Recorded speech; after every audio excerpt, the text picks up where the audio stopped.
So, ngayon, isi-search natin yung Oracle VirtualBox.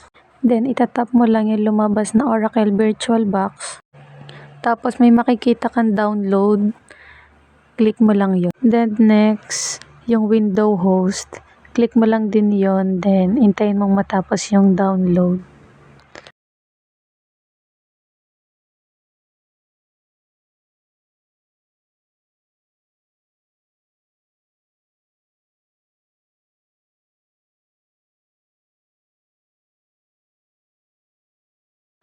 Pagkatapos nun,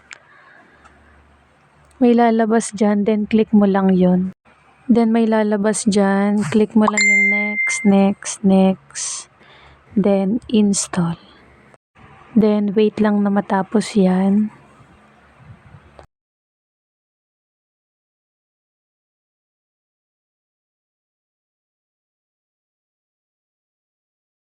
Then click finish.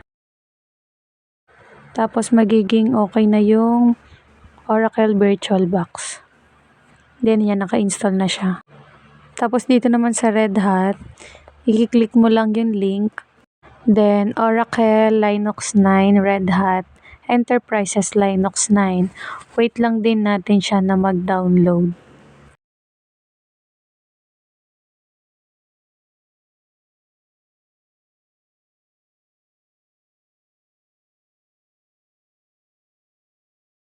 Then back mo siya.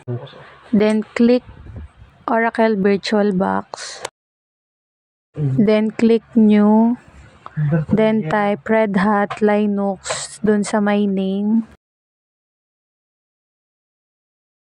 Then pagkatapos nun, click mo lang yung Linux 9 64-bit. After nun, finish. And next. Tas ayun, magkakaroon ka na ng Red Hat Linux. And then yun lang. Thank you.